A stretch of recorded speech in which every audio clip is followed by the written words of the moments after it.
They say love is blind, but I couldn't disagree more. Hatred is blind.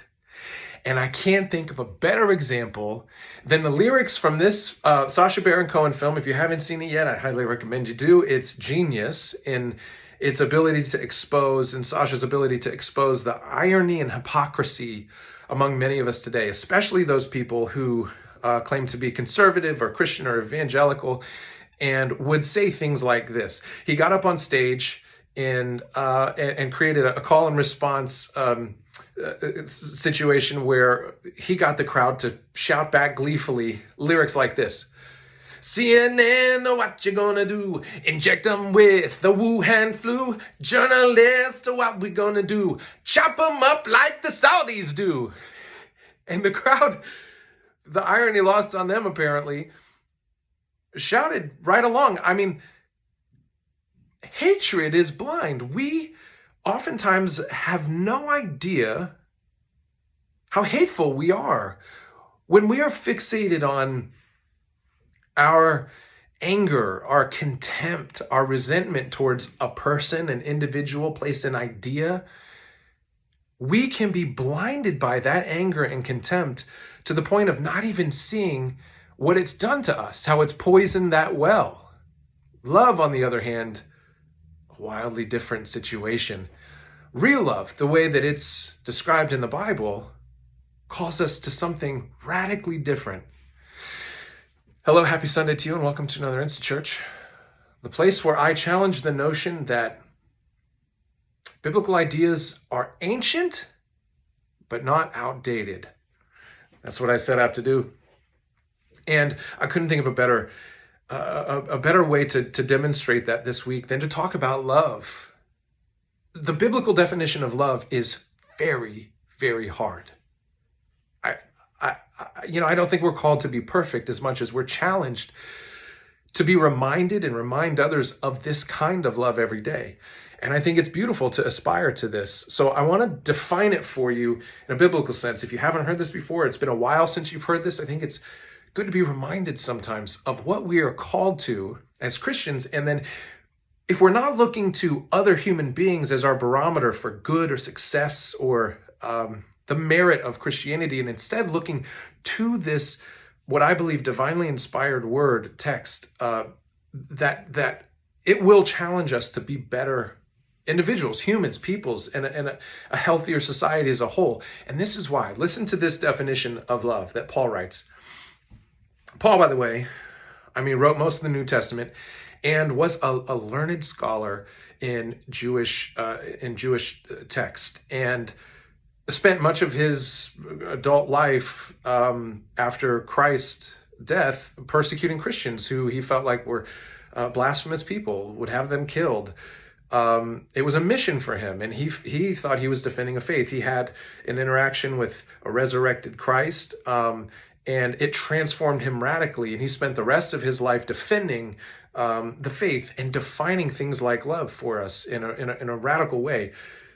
It's inspiring to me, and I say that because it's inspiring to me that a killer, somebody dedicated to defending their idea of the faith, can transform so radically by love. I think we can do the same thing. So here's what he says about love. Okay, 1 Corinthians 13, 4-8. Love is patient. Love is kind. It does not envy. It does not boast. It is not proud. It does not dishonor others. It is not self-seeking. It is not easily angered. It keeps no record of wrong. Love does not delight in evil, but rejoices with the truth. It always protects, always trusts, always hopes, always perseveres. Love never fails.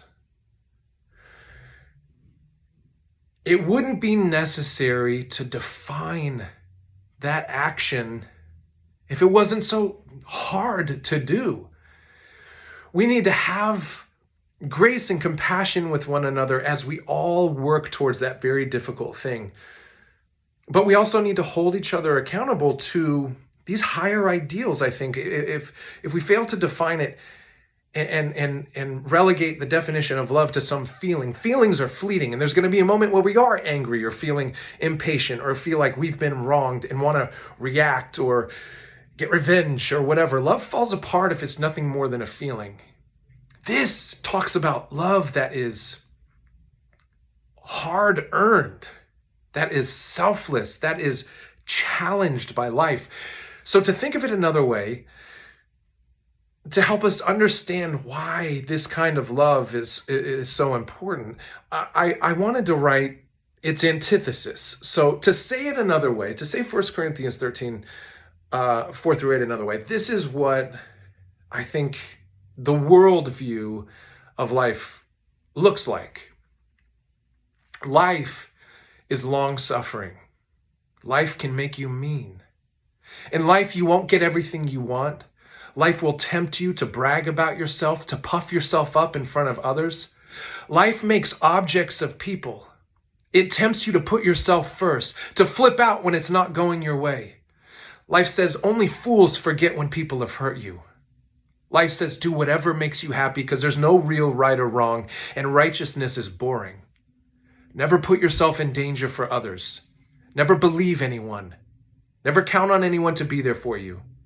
Never suffer for others.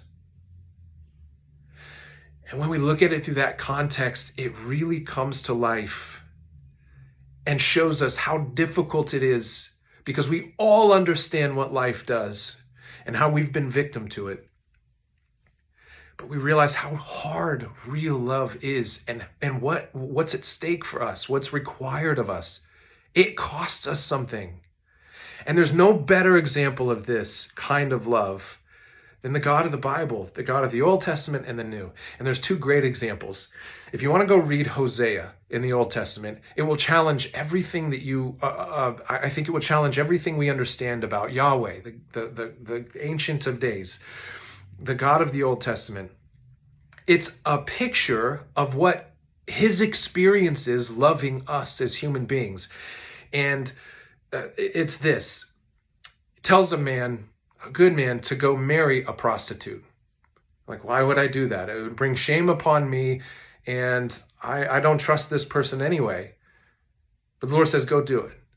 And so this man goes and marries this prostitute and works hard to help her change her ways, give her everything, gives her everything he's got, feeds her, clothes her, cleans her up, makes an honest woman out of her. And before long, you guessed it, she's in the bed of another man, accepting his bread, his money, his security, his safety.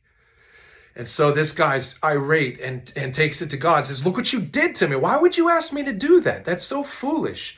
And God says, go get her back. Why would I do that? I don't trust her. She's going to leave me again. Go get her back. So he goes, brings her back, cleans her up, cares for her, feeds her, clothes her, gives her security, gives her a place in his world. And before long, you guessed it, she's done it again. He's irate. Why? Go get her back.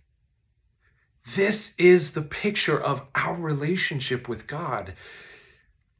If you can accept that there is a God, and that he created all things, and that he holds our very atoms together out of love, the love for life and creation and imagination, and that we reject that very love and want to claim this creation and this existence for ourselves and fool ourselves into thinking that we sustain all this somehow. Our own work, the roofs on our head provide us security, not God. Whatever it is, we reject God. We're the prostitutes, whoring ourselves out to our world to acquire whatever makes us feel safe or wanted or loved or cared for, but forgetting the one who's good and who really keeps this all together, truly provides us shelter from the storms of life. It's a hard look at love. And then we get the physical manifestation of God in the person of Jesus, who said, I am one and the same with the Father. He was, the Jews of the day wanted to kill him, have him crucified for claiming his divinity. And he predicted his death on a cross 4 times. 4 times. He predicted his own death and still went to that place. That is a servant, hard, difficult, costly kind of love. That is living up to those ideals in 1 Corinthians 13. He became that real kind of love, and we're called to the same. In Matthew 8:31-38, we get a glimpse of this understanding that he has of what's to come. He said, he then began to teach them that the Son of Man must suffer many things and be rejected by the elders, the chief priests, and the teachers of the law, and that he must be killed and after 3 days rise again. He spoke plainly about this, and Peter took him aside and began to rebuke him.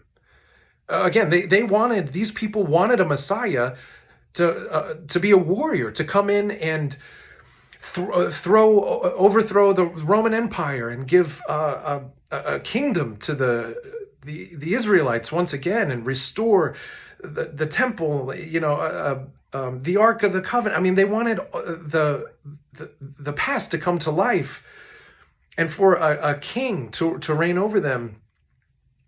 And instead they get a Messiah talking about how he's going to die at the hands of these people that he came to teach. And so his close followers were like, you can't do this. Don't say that. That's not how this is going to go. But when Jesus turned and looked at his disciples, he rebuked Peter. Get behind me, Satan, he said. You do not have in mind the concerns of God, but merely human concerns. Then he called the crowd to him, along with his disciples, and said, whoever wants to be my disciple must deny themselves and take up their cross. This is before he was crucified, and follow me. For whoever wants to save their life will lose it. But whoever loses their life for me, that sacrificial love, he's talking about that love that you give yourself away for others, and for the gospel will save it. What good is it for someone to gain the whole world, yet forfeit their soul? Or what can anyone give in exchange for their soul? If anyone is ashamed of me and my words in this adulterous and sinful generation, the Son of Man, he's calling himself that, he's calling himself God when he says Son of Man, will be ashamed of them when he comes in his Father's glory with the holy angels.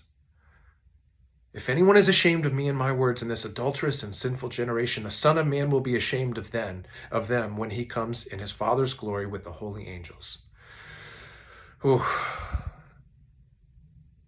We're called to the same kind of love, to pick up our cross every day and find ways to serve others to our own detriment. So love is not blind, because love sees exactly who you are right now, like Jesus knew before he went to the cross who we really are and did it anyway. I know that you're an addict. I know that you're a cheat. I know that you're a liar. I know that you're a thief. I know that you are not good. And yet I go to this cross anyway for you because I love you. And then, after serving that kind of costly love, reconciles us to God in a way that we can start a new life. That's his hope, that we receive that gracious act of mercy and sacrifice that was done for us so that we could be reconciled to God and start over. There's a new life ahead, a new opportunity if you so choose to accept it. But you have to be willing to love like that. And love is not blind. It sees all those people around you that are imperfect, full of hate and contempt and problems. And it calls you to serve them anyway. Love sees all of you and still stands by your side despite the cost. So I challenge us to love like that, like Jesus did. The Corinthians talks about. Be like the Paul that can radically change and become something wholly new and a force for good. The world needs it. Sacha Baron Cohen showed us how much we need it.